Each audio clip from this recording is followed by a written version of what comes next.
As a professional organizer, I spend a lot of time talking with people about stuff.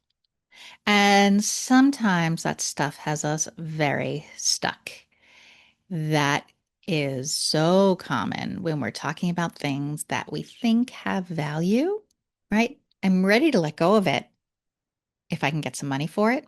Or this was really expensive. I'm sure I could get good money for it. I paid a lot for this. I'd hate to let it go for something that doesn't feel like a fair number.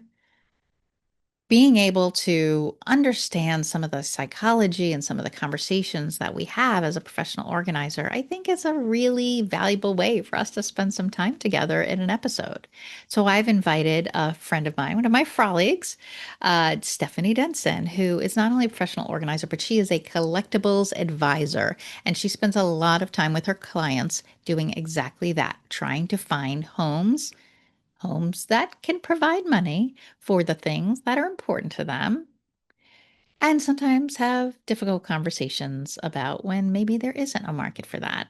So today's really behind the scenes kind of conversation between two organizers talking about collectibles and those high value, quote, high value items that we think are lying around and what we might want to know about how to find out if that's true. Welcome to Surfing the Quicksand. I'm your host, Kathy Vines.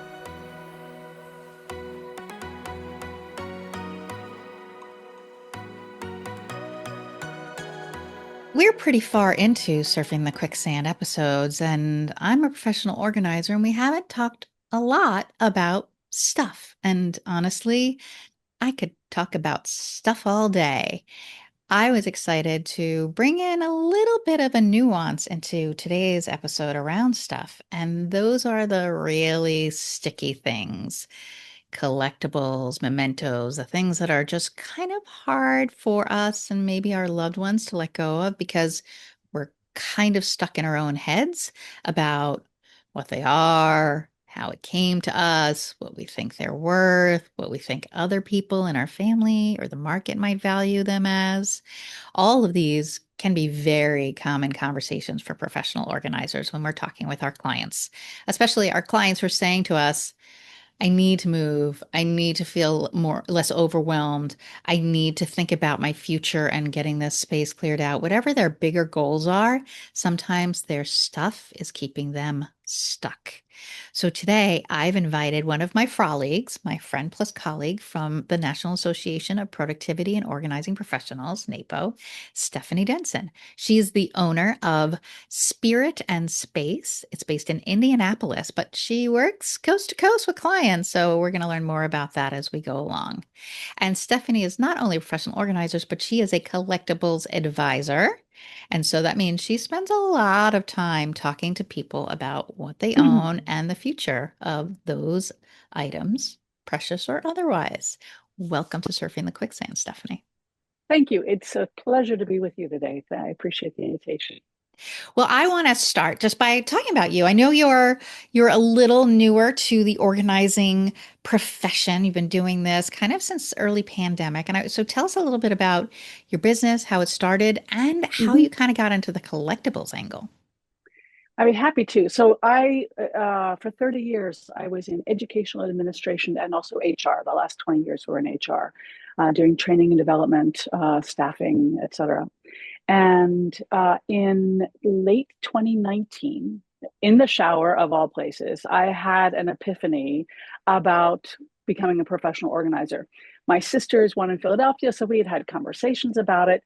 And this kind of came out of the blue. And I thought, okay, well, I'll start part time and do this while I'm still working full time in corporate.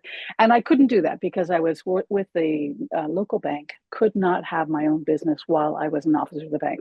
So I put it on the shelf and figured that'll be my retirement gig. Then the pandemic happened, and I was primarily in staffing at that time. And it was a time where you could go in the middle of the street and say, where did everyone go? Because there were not people applying to jobs. And middle of 2021, we were implementing an applicant tracking system, which was a bear of a project. I was very unhappy at work, had a complicated relationship with my supervisor. And one day my husband said, Steph, just quit and start your business. And I thought, I can't possibly do that. It took about 15 minutes. And I realized he was right. So I started my business in the end of 2021. So just finishing 4 years and never looked back. And I come to it with natural organizing skills, but it's really what has enabled me to succeed is the 30 years talking to people, building communication skills, interpersonal skills, trying to help people meet their goals. So it's been really, really fun to do that. And the collectibles advising started in early 23 through NAPO, our national association. I saw a blurb from the founder of the Keys Guild, which is a national association of collectibles advisors. And he, in essence, said, what I heard in the email was become a collectibles advisor and you'll be an expert and start making money immediately. And I thought, wait, that's not a thing. You can't do that. So I clearly didn't hear the messaging right, but it intrigued me enough to have a conversation with Charles Tinsley, who's the founder of the Keys Guild. And I loved what he was talking about in terms of helping our clients identify and sell items of value. And the association provides training. I've done so much to help clients to put money back in the client's hands. I'll put over $500,000 back in my client's hands. So it's a really it's a game changer for my organizing business and a huge help for my clients. And I also learn all the time, which is really exciting.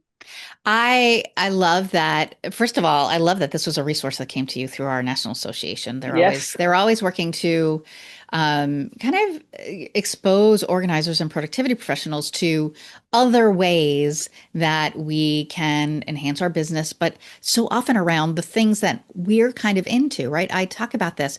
There's if you meet 100 organizers, you're going to meet 100 different kinds of organizers. We are Mm-hmm. all into different things. I'll have people on, I've interviewed people who are like move managers. I hate moves, but I know some people, this is what they love. And Yeah. people who work with kids and people who only work with seniors and people who really like working with people with special needs. And we have so many different varieties. And so to be able to find a niche that kind of lights us up, that Yeah. we're good at it and that people value is amazing. Yeah. Yeah. It's been a real kick. When you kind of say you put $500,000 back in people's pockets, like, wow, that's a statistic for sure. I love Mm-hmm. that you kind Mm-hmm. of can keep track of that, right? I Yeah. don't, I'm a numbers gal, right? So when I first started my business about 13 years ago, I kind of tracked everything. I tracked hours and how often somebody would call and they would convert to a client. I like a lot of data. And what I realized eventually was like the data was really important for me because it helped me understand kind of the health of my business and the stability and things like that. But for the most part, I track nothing else when it comes to my clients and their success, right? It's like, did they refer me to other people? Did they call me Mm-hmm. back? Those are my Mm-hmm. measures of success because I don't really have something where I could be like, oh, hey, look at the bottom line. Look what we did together. Yeah. And so the Keys Guild, that's Mm-hmm. Keys Guild, Correct. and Yes. we'll put links to that information in the show notes Great. too. They put folks who are willing and excited to sign up through a training program. Tell me a little bit about kind of what that was like to get exposed to that kind of expertise. What surprised you? What did you just kind of glom onto? Well, I've got to say that I did not realize as I started this um, challenge of becoming a collectibles advisor how much growing up in my mother's house would have made a difference. Mom uh, knew nice things, didn't put together houses without any resource. We did not have a lot of money, but she had good taste. She had a great eye for design. She taught me how to put a house together like no one's business. And so I naturally, over the years, learned about antiques and other fine home decor items, etc. But through the Keys Guild, the founder, Charles Tinsley, has online training about precious metals, gold, silver, how to evaluate them, coins, gemstones, jewelry, auction, oh, how to work with auction houses, so many different things. And so that was the foundation of my training. And then a lot of the success comes from the ability to build relationships. I have sold to about 50 people in Indianapolis, mostly vintage dealers, antique dealers, some eBay sellers. And it takes time and energy to build those relationships, maintain that communication, and be thinking when I'm working with a client's lot of goods, who's going to buy this? What's Anne looking for? What's Jeff looking for? Who can I help move this stuff down the line so dealers have inventory and clients can make some money on their stuff. Beyond that, through the Keys Guild, I developed relationships with a national refinery that's not just open to the general public. I have a working relationship with Everything But the House, which is an auction headquartered in Cincinnati. I've got a coin guy in Texas. I've done a specialty auction for Asian work. So all these relationships and also the expertise. We have a twice monthly call with other Keys Guild members and share tips and tricks and stories, and that's really helpful because I cannot be the expert on everything. I'm not going to be a coin expert. I could work 24/7 and not know everything about jewelry, but I don't have to because I can lean into the expertise of folks within my professional circle. And when something comes up that stumps me, I've got people I can go to and say, what do you do with XYZ? So I'm not just out there on my own. I have a whole colleague circle that can support what I'm doing and help me help my clients. I love this side that I hadn't really kind of thought about, which is you're not just helping your clients move things, you're helping your dealer and buyer network build their business with the inventory they value. Absolutely. It's a win-win all around because think about it. A client has an XYZ, a beautiful blue and white urn that they are ready to let go of. They make some money. Yeah, I make some money too because I'm brokering the sale. The dealer makes some money, and then someone buys it who loves it. So it's really investing in the local economy, and so a lot of my sales go to local folks, but then there's broader sales as well. I I'm in New England, right? And so one of the things that the good and the bad, right, is on one hand we have a whole region full of people who appreciate a certain style of decor and antiques and finishes and all sorts of things. So there are two downsides to that. One, that means everybody has it, so we might have a Uh-huh. saturation in the market. And two, it also means that if I have a collection, and I'm actually thinking about a personal collection in my family, if I have a collection that is not a New England fan base, it can be hard to find an appreciation and a market and a buyer to do this concept of a local sale. You're in Hmm. Indianapolis, and I hear you say you're working with 50 different dealers and very something Hmm. like that. How have you dealt with kind of that regional nature if that comes up? It has not come up too much, Kathy. What is more likely to come up is recognizing an item for which I cannot get the value locally. I think of a brass mantle clock that I bumped into in a house not too far from me. A woman had died, and her sisters needed to clean out her house, and she had very fine taste and lots of resource. So she had nice things in her house. And I did have a bunch of dealers come in and buy things from the house, but there was a brass mantle clock that I recognized was very fine. There are tools to find out what you have, and I can tell more about that later. Um, but I knew that while some of my local dealers would love to buy that clock so they could sell it, it was worth more. So I recognize that's something that needs to go to the global market. You are right that not only do people, there are things that a lot of folks have, but there are a lot of people downsizing right now. So the market is saturated and that impacts price and value. But there's a worldwide market for things. I've got some eBay sellers who are shipping silverware to Australia because the market is stronger over there. So when there is something that is of higher value, It's my job as a collectibles advisor to put the item in the right hands and do the best for my client. Now, not everything should be going to the global market, but also not everything should be sold locally. So part of my role is figuring out where's the best place to sell something. I want to kind of start talking about that perception of the market. And because you said something of high value. High value to me feels very subjective, right? I will talk with my clients and we can kind of start talking a little bit about conversations with clients when they raise but I have this item, it should be worth something, right? Mm-hmm, It all starts with a should, or I'm certain. And I will talk with people saying, okay, do you know how what's the facts around what you know how much it's worth? Not how much you paid for it, not how much it was worth when you paid for it, but what it's worth today. Or do you know how to access that market that you think will prize it in the same way that you do? Do you have the skills to move and get to that market? All these different conversations I'll have with folks. And for the most part, most people will say, you know what, I can probably put a photo on Facebook Marketplace, or I can list something on Craigslist. And even that might be a bridge too far for some people. They say, mm-hmm, no, I don't. I know how to kind of throw it into the world and hope the right person finds it and bites. Um, but one of the conversations I'll have with them is just around that notion of high value, right? How much money do you need to get out of this item, out of this collection, out of this piece for it to be worth your time and money, if you need to pay somebody else, and energy to get that sold?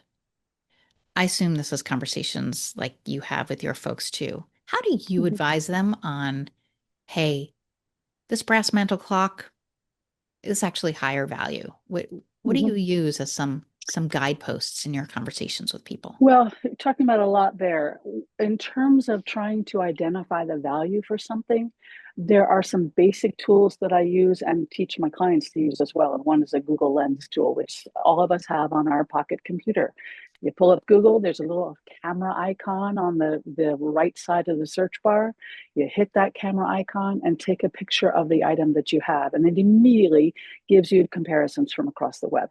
Now, you have to take that data with a grain of salt, because an eBay seller can put a price on something that's completely ridiculous. I was working just recently with some Disney VHS tapes that one of my colleagues had from her church. She's like, "Can you make our church some money for this?" And I did some research. Yeah, they're out there. There's some information about VHS tapes from Disney that have value, and some of it's a scam. So you're not going to get $10,000 for a black diamond VHS tape, even if it's not opened.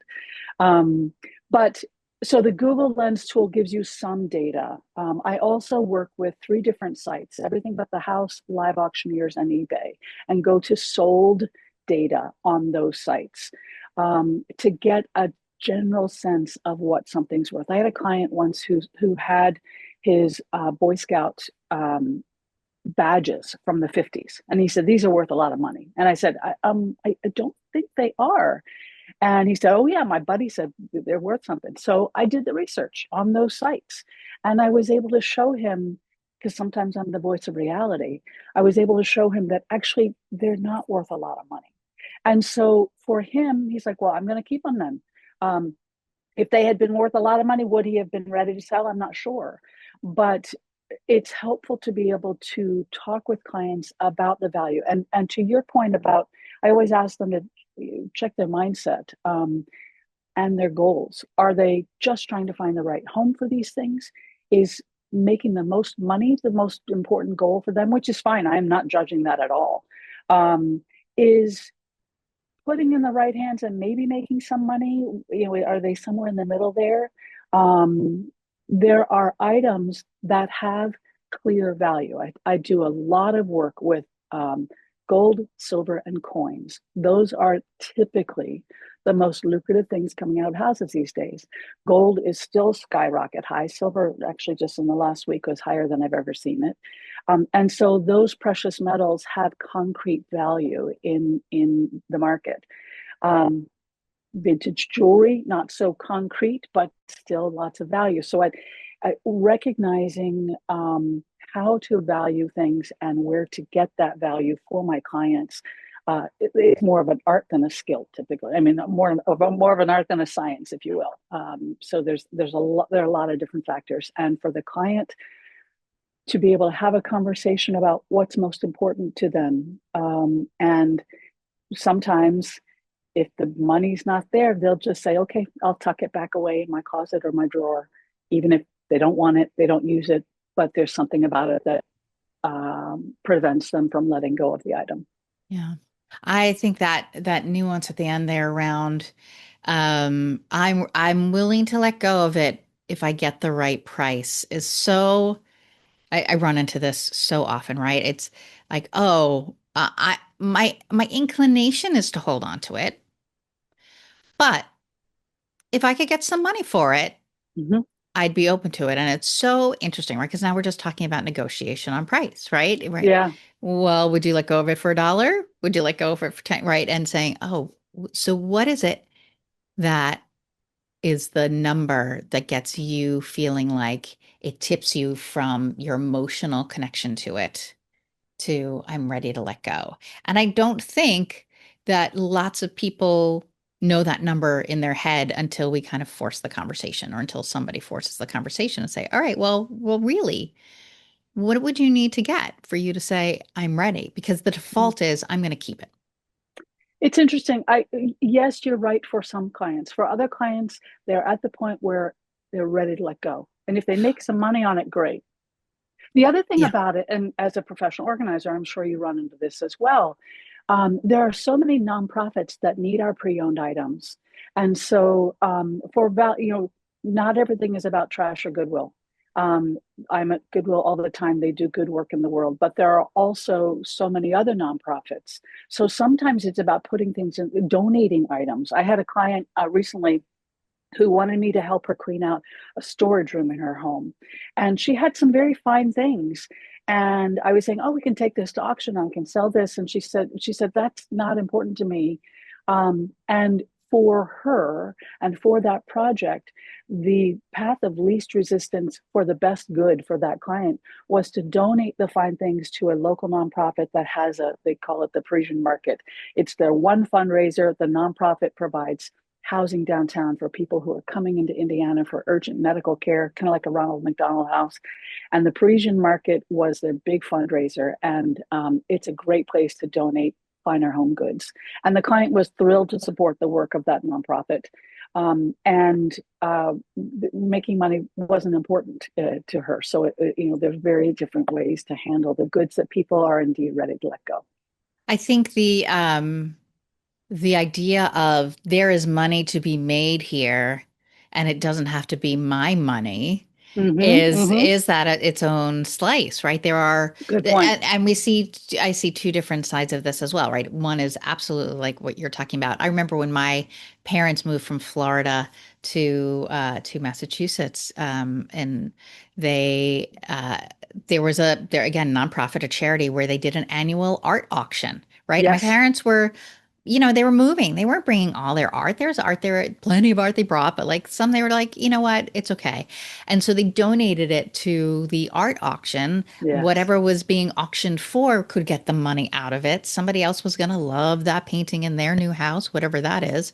And Yep. so that was such a, I was so pleased that my parents had that as a kind of Yes. it's an annual thing. They knew it was coming. They could make a plan and they went forward with it. And I loved that. So I have a similarly with the Parisian market, right? Like I know that there's a place, or even just the church. The church does an annual December sale, a Yep. tchotchke Yep. sale. I'm going to donate to them, and if they can get money out of it for causes I support and believe in, let them do the Hmm. work. Absolutely. I have an interesting story that's related and combines both of those. So, Dress for Success is a national nonprofit that helps women who are getting back on their feet. They do workforce training, prepare them for job interviews, help them to get work, and really provide economic mobility for women. And my neighbor happens to be the executive director of Dress for Success here in Indianapolis. And people donate clothing, handbags, briefcases, jewelry, et cetera. So the women who use Dress for Success as clients can um, put together an outfit for job interviews. And I said to Julie, I said, is anyone looking at the jewelry that's donated? She said, no. I said, let me look at the jewelry for you because there is probably some very good value there. And she said, well, okay. So about a month ago, I volunteered my time. Within 3 hours, just looking at the jewelry that was already on display in the Career Center for people to choose from, I was able to write them a check for almost $5,000 because there was gold and silver jewelry that in the end has more value putting it into their operating budget. There was still plenty of jewelry for clients to choose from. But then I also brought home a trunk load of jewelry that had been donated because people want to support the work of Dress for Success, which is awesome. I love supporting that nonprofit. But I also want to help them capitalize on the value that is in the precious metal in those cost in the jewelry donations.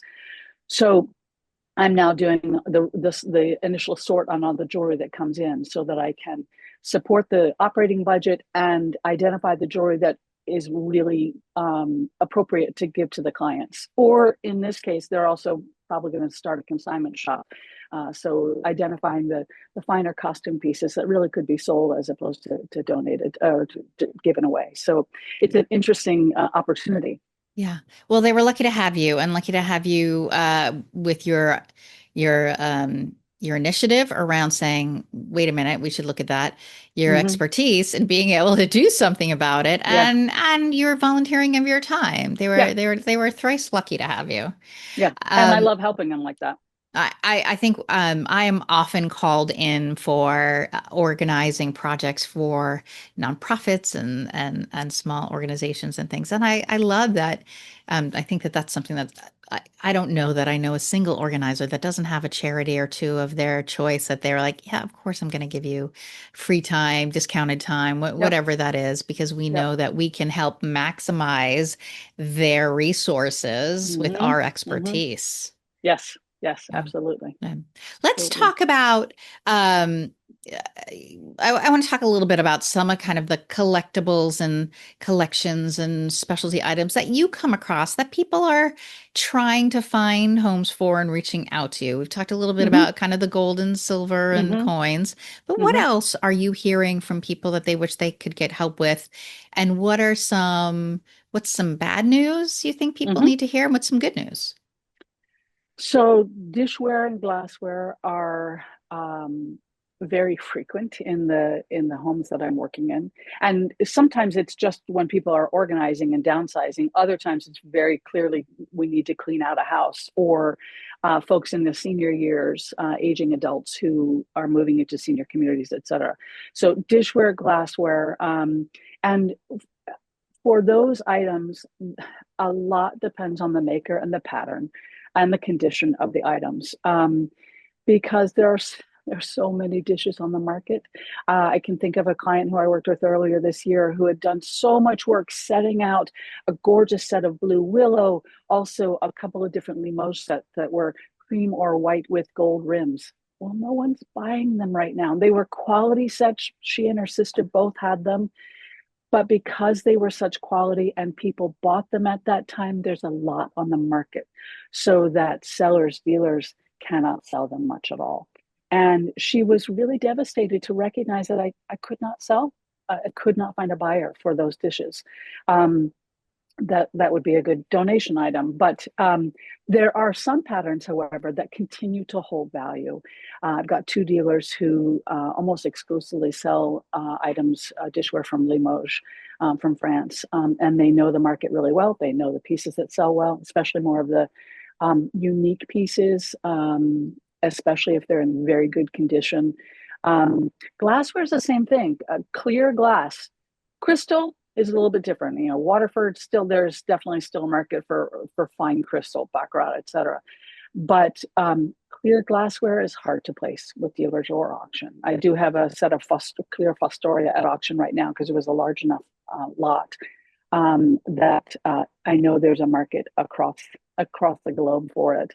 Um, but dishware, glassware, you know, it's interesting, Kathy, because the people assume that I'm talking about things of high value. but not necessarily. It can be the vintage picnic basket and blanket that my parents used in the 60s that my vintage dealers love. Is it a big sale? No, it's not a big sale. We talked about tracking data, I have various spreadsheets to track what I sell and where it goes and how much it costs, et cetera.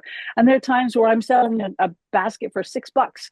But the client gets some of that, I get some of that, and it's a little bit, and it also keeps things out of the landfill.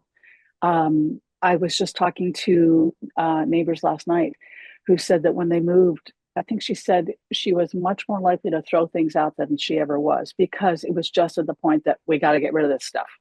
And they didn't know how to capitalize on it. She said her dad or grandfather had about 100 bourbon bottles, and they thought those things were worth something. And when it came down to it, they realized, oh, not so much.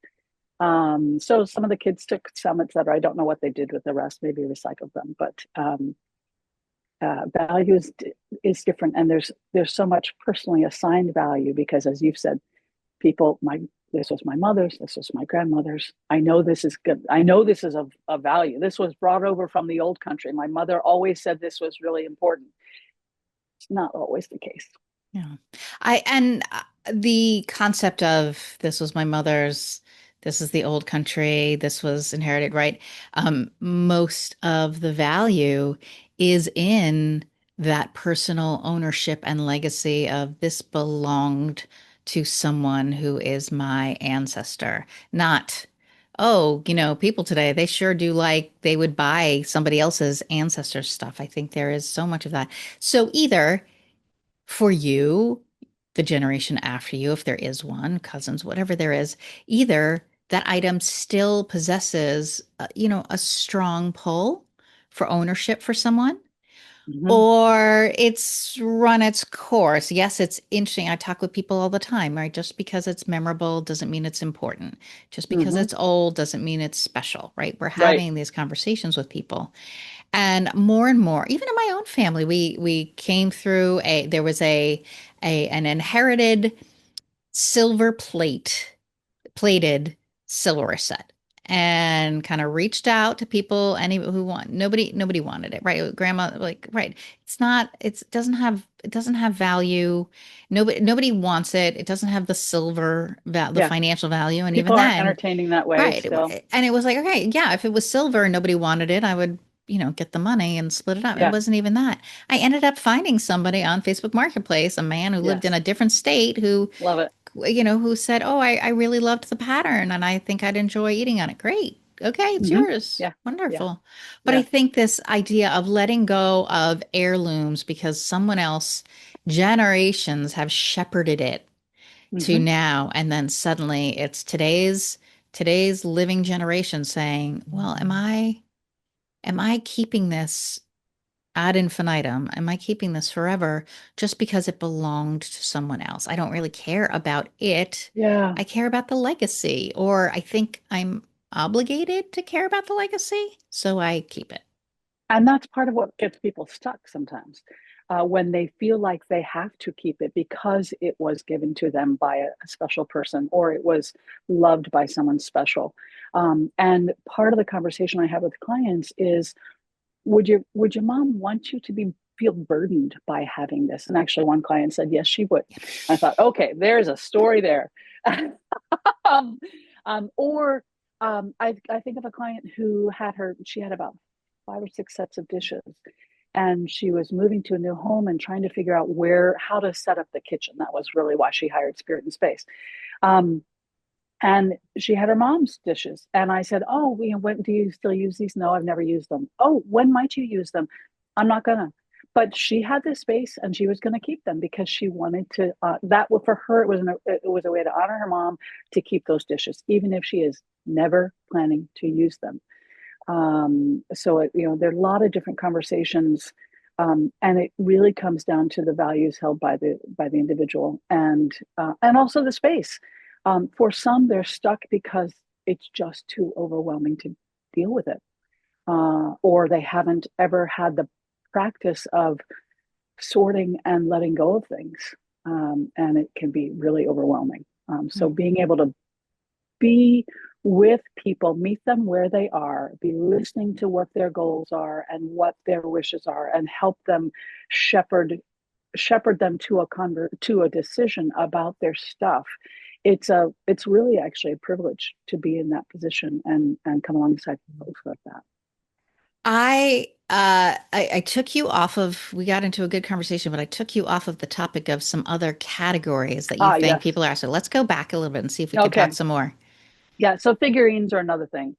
And figurines used to be big. They're not so much anymore. If you had asked me 16 months ago, if I had a dealer who would buy Yadro and Hummel figurines, I'd say I cannot sell those things. But I actually now have a dealer.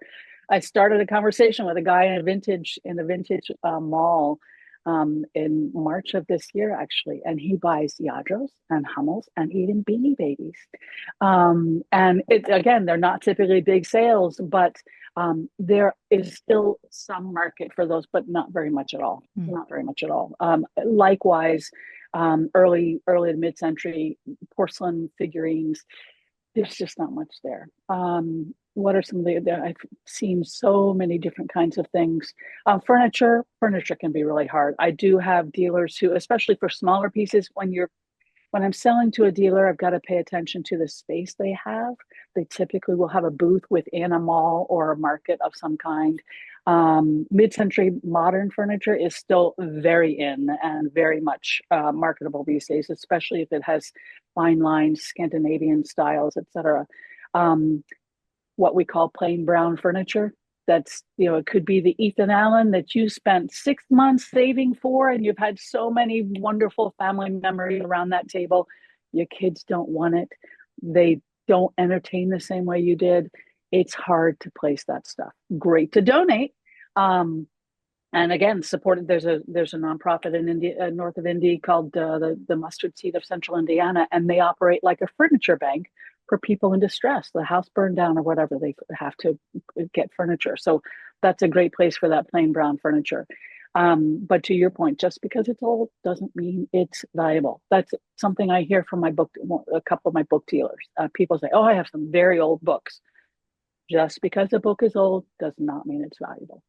Um, Books are a big deal. And yeah, again, that's another kind of story in my family about letting go of some books and books that were definitely had a street value, but also when you deal with having a broker, you don't get much of that money back, right? Because the broker's no, still going to take their cut because they're the ones with the market. And I think that's an important thing to recognize. And I appreciate you that you're upfront with, yes, I have a cut.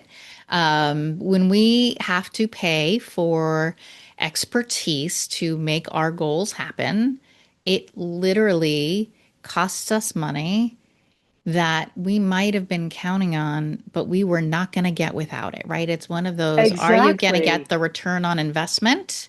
Yes. Because you don't have another option to achieve these important goals. Yeah. I often find when I do a collectibles consultation, what is most likely to happen is someone is pulling things out of their cabinets and drawers and cupboards that they think have some worth. And I'm coming in and scanning and processing and looking through, but I'm also frantically sending pictures to my dealers, trying to find buyers for artwork and figurine and glassware and vintage toys and all kinds of different things. Um, and that people are very likely to say, "Wow, I'm impressed. You know how to move this stuff." And fortunately, I've got dealers who also care about the inventory that I can identify for them and who are responsive at that time. And so oftentimes I'm filling my car with all the various different things so that I can then deliver it to dealers.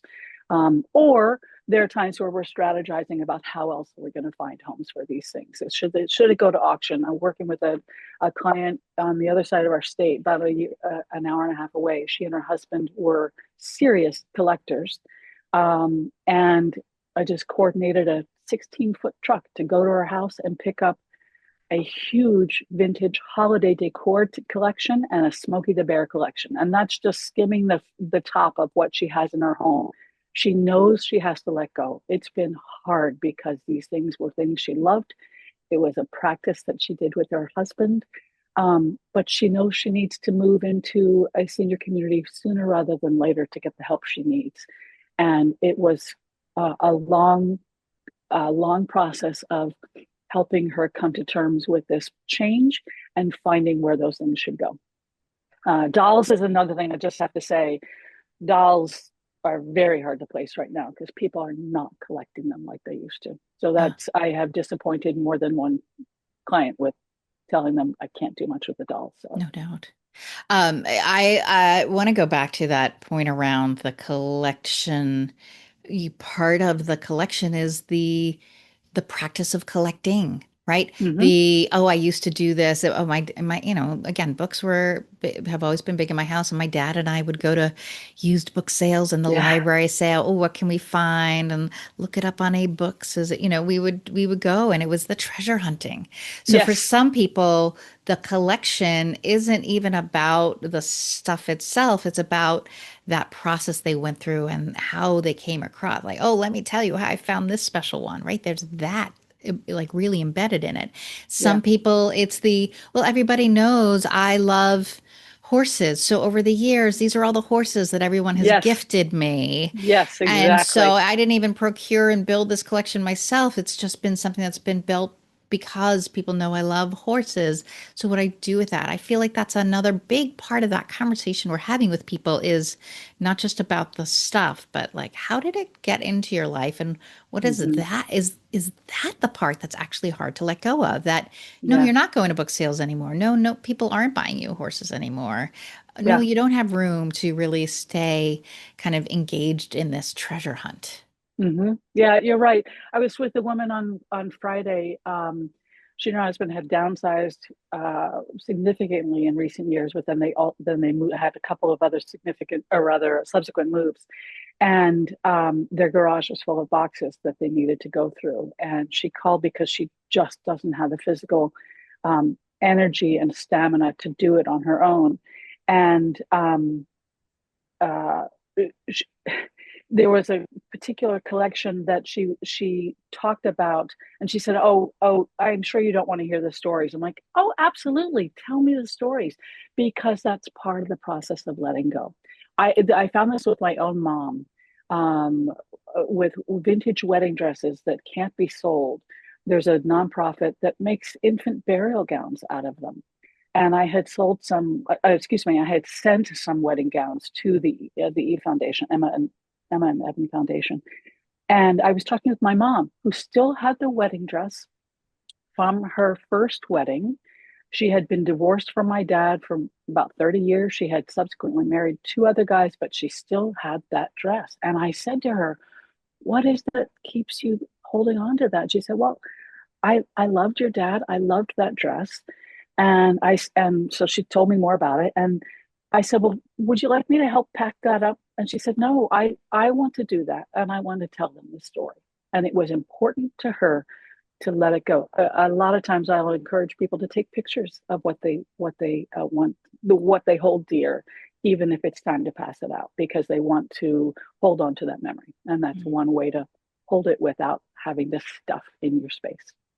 I had the honor of working with a client. Um, the wife had hired me. She was not able to do the work with her husband, who had a significant neurological disease and was coming towards the end of his life. And they needed to move to an area that was going to be better suited for him. And he was retired and he had tons of things. And they and their family, they just really couldn't hold space for his stories Mm, anymore. It was too hard. They were facing too much, but everybody recognized that he kind of needed to process some things out loud. And I became that kind of surrogate family member to be the yeah, one he tells the stories to as we're packing it up for donation. that's Um, sacred we work. it really is. We are often invited into homes during life's most precious transitions and Hmm. and challenging moments emotionally and psychologically for families and family dynamics. And we bring that kind of kindness and compassion and expertise and third partiness, right? Like I'm Yes, not in the not family. invested in this stuff. Yeah, that really can help families move forward around goals when maybe they're not shared goals, or maybe they are not all on the shared timeline. Let's talk Mm-hmm. about families a little bit, right? Yeah. Because I, as I've said, I've been brought in by family members and hired by family Hmm. members. Say, whether gosh, I don't live in the same state as my mom and dad. Can you? So I can't be the Yeah. person who does this, Hmm. or that's just not the dynamic I have with my parents or want to have with my parents. I need somebody else. When you're having conversations with family members around, I think about this, right? The frustration that the adult child is saying, Mom, nobody wants your stuff. Like, get on with it. Just throw it in a box, and we'll get rid of it, right? Hmm. That's what we want to say sometimes to Hmm. to parents when, especially we're on a timeline. Right. Mom, you need to be out of this apartment in 30 days. Like Yeah. what's going on? We can't be belaboring over your sit upon from the Girl Right. Scouts, right? Tell me about your conversations with family members. How are you supporting them? How are you giving them language to support their loved one and their goals? So, for some who are, especially in the senior downsizing arena, it can be easier to work with a third party person who is not invested in the stuff, not invested in the relationships, doesn't have the baggage of relationships. And so, sometimes the conversation is about that dynamic, how working with a professional organizer who can come in and help people make the decisions that they need to make. It can be a huge relief for the children of those folks to know that someone else is working with mom and dad. And for mom and dad not having the kids around doing it because I'll tell you, the biggest job I failed at was working with my sister, who's a professional organizer, and I was supposed to help her with their living room, and all the dynamics from our childhood came back, and I failed miserably in being able to help her. That's a different story. But um, for I think it's when there are adult children involved in the conversation for mom and dad, um, there has to be some clarity around goals, whether it's time frame or space or expectation. So I think of someone who we recently moved to a senior community, and she had a hard time giving up things. But there was going to be a garage for her to store stuff in the senior community, and the daughter's like, "Okay, well, there's the space. We need to deal with it at some point, but we just have to move her to that community so she can get the help she needs physically at this time of her life." But the daughter also appreciated that there was a compassionate, in this case, it was one of my associates who helped the client, worked with her, helped get things packed up, listened to the stories. Um, and then it's up to us as the organizing team to communicate with all family members appropriately so that we're all on the same page. And that's a really important piece of it. There's another aspect to it that you mentioned. A wife hired you, but you were dealing with the husband stuff, and I'm very cautious about what if a client hires us, but we're dealing with family member stuff. I want to be really clear that the family member whose stuff we're dealing with is aware of what's going on. We're not going to be going around their back or doing stuff without their knowledge because that can be very, very dicey. I think for sure that's a golden rule of mine is, we organize your stuff. If you're a parent and your child is under the age of 7, okay, you've got a A little certain bit amount of different. Yeah. the unilateral decision, or at least mostly uninformed decisions, but everyone else, they're involved, right? And Yeah. and maybe even more than just involved. I think that the you kind of talked about some of the baggage, and one of the things that I really like helping people, the adult children, kind of work on is the biggest tool I think we all need in this process is patience, right? Mm. And you kind of Hmm. mentioned meeting people where they are and where their expectations are. So one of the ways that patience comes into place in a physical way is, all right, mom, we need you to move and you're not ready, or you've got a couple of things you're not ready on, but you're ready on most, like Hmm. we can get a storage unit for a month and delay that decision because I don't want us to stay in a situation that's bad for you Mm, because we're stuck or we're jamming heads on like that thing or that yeah. collection. And so being able to break that apart sometimes and saying, no, no, we don't want if it's everything, it's everything, right? And that's a different story. But if it's a few things or it's a Hmm. collection or it's a couple of pieces of furniture that are standing in the way of these really important life goals for that person or the family, like we have a stopgap. We can get a storage Hmm. unit. We can put some money aside and say, Hmm. Let's buy 60 days. Let's move you forward. Let's buy 60 days on that decision." And sometimes it's doing it for now, and it's Yeah. the best thing for now. And is it the ideal thing? Maybe not, but it's something that allows you to move forward in a way that is best for the client. Yeah, Yeah. absolutely. And when we work with clients, right, we talk about decision fatigue, right? Yeah. Think about just kind of fully able-bodied, able-brained, good energy, good regulation person and say, all right, you need to go make a decision about these 300 things in your garage today, right? That's a Right. lot for that person, let alone Yeah. someone who is Yeah. maybe not as sharp on some of those fronts as they used to be. And Hmm. so our ability to kind of help families think about a realistic approach to decision making, saying, you know what, if you have to put some not nows aside Hmm. to keep the progress moving forward, that's still progress. Like Yeah. let's embrace that as a strategy, Hmm. not kind of denounce it as a barrier or a disruption. Yeah.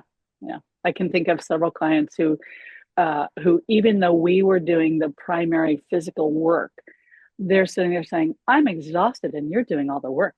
But it's the mental exhaustion Yeah. of the decision fatigue and also just bumping into memories, positive and negative. Yes. So it's quite it can be a real dicey time for clients to work through all this stuff, Yeah. physically and figuratively. I think about the idea of difficult conversations, especially if you're dealing with older folks. We're saying, "Oh, okay, we're keeping this music box. Wonderful. What's its future?" Right? I think that's another part of this process for the keeping of Yeah. the important things. Saying, "All right, well, that's great, and this is going to move with you. Absolutely, let's pack it up." Do you and do everybody else know what happens when you are no longer in a position to own this item? And those can be conversations that family do or don't want to have. But Hmm. my gosh, if I could spend every single day telling everybody, have the awkward conversations before we're in crisis mode, Oh my do goodness. Yeah. do that every day. And I think our stuff, there's so much in the stuff and the Yeah. collections in our lives and in our parents' lives that are part of that, saying, listen, it's okay to talk about what do you want to happen with these things, Yeah. without feeling like, oh, now I have to admit my mother's going to die. Like, I have a Yeah. spoiler alert for you. Mm. Your mother's going to die, right? It might Yeah. not be tomorrow, but someday. And Right. so why don't we have these conversations, Yeah. sitting around the Thanksgiving table? Tell me the stories, tell me what's important, tell me what your hopes are about the Hmm. things, the treasures I'm looking around this room seeing, so Hmm. that I know when time comes Hmm. what we're doing and what your hopes are. It doesn't mean they're promises, but at least I know Hmm. your thoughts and your hopes. So many families could benefit from conversations like that. I'll tell you, I do public speaking with senior communities around downsizing and treasures and that kind of thing. And one thing I start with is so many people don't get to the point of downsizing because they ignore it until it's too late, until a death happens, a medical issue, a financial crisis, and suddenly it has to be dealt with fast. And there is so much more stress in that. So I always encourage people to take more time than they think will be necessary to do the process of going through a lifetime of belongings.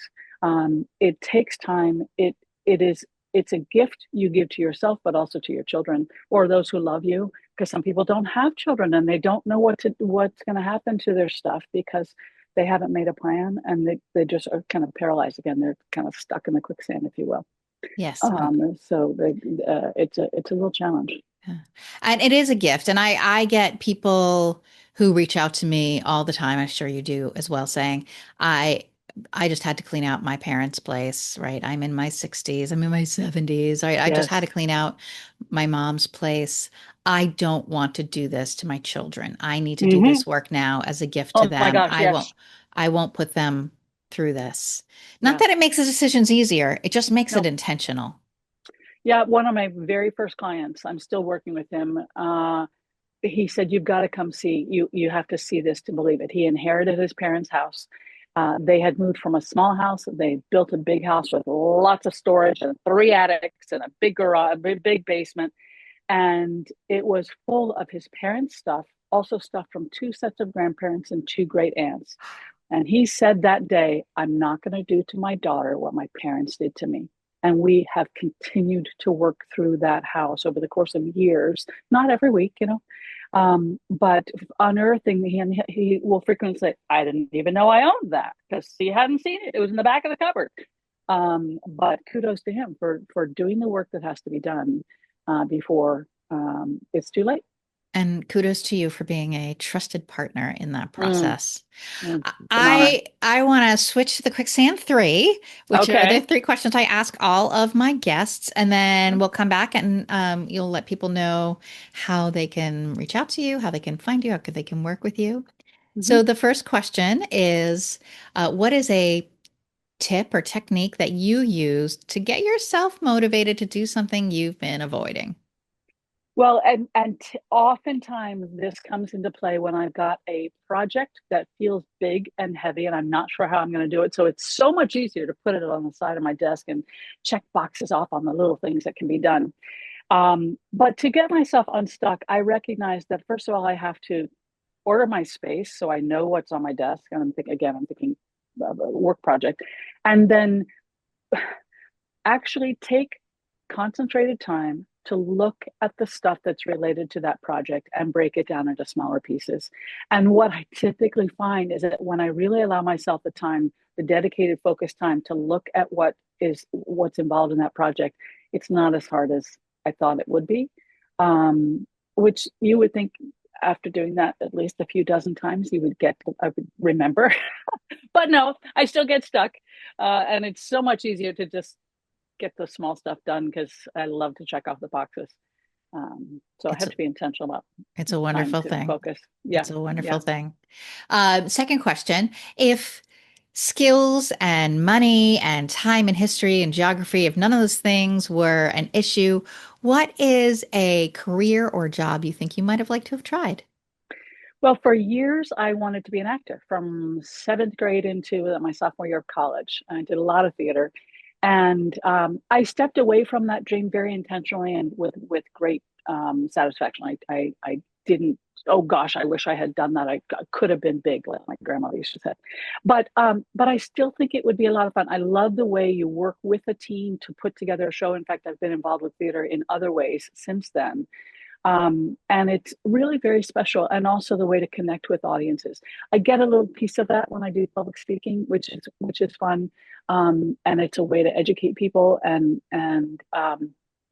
so there's still a little piece of that, but I would probably love to try that again if given the chance.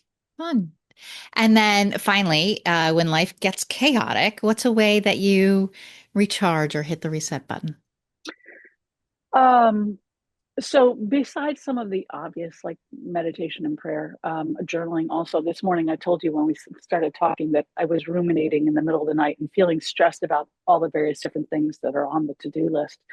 And I actually pulled out my journal. I've been journaling since I was about 9, and it's a way to help me understand what's going on in my brain. But then also just having dedicated time in the day. Um, I realized years ago that when I was a kid, both my parents were very, very, very productive people, and I learned honestly from them. And so I am a uh, maniacally productive person sometimes. But it was one of the times when my family actually did relax was before dinner, whether it was iced tea or a cocktail or what have you, sitting on the porch, especially in the summer at the shore, and just chilling a bit. And my husband and I have a practice of that, not every night, but several nights, typically around the weekend, when we just gather before dinner and sit by the fire or sit on the porch, enjoy a beverage, and when I might be reading a magazine or talking or what have you. It's my reset time, and I love that time. And it allows me to the space to reset and re-engage.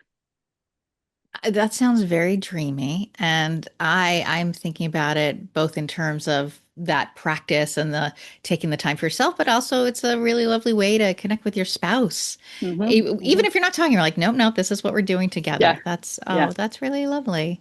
yeah. Thank you. Stephanie, I've really enjoyed our conversation, and I'm Me too. so Thank you. appreciative that you brought so much of your kind of your collectibles advisor and Keys Guild expertise to the conversation, but also just really speaking frankly about the work that you do to help people sort through their collections, their belongings, and make Hmm. decisions about the future and be a resource to people and their families in this, what can be a really difficult time. Hmm. Hmm. Tell us about how we can work with you, find out more about you, learn from you. All of that good stuff. So, as you said at the top of the podcast, my company is called Spirit and Space. And certainly my website is a way to go, spiritandspacellc.com. And I actually do a blog. I send one email a week, sometimes every 2 weeks, that is designed to be a resource for information about downsizing, organizing, collectibles, et cetera. And so people can sign up for the blog. I don't spam people.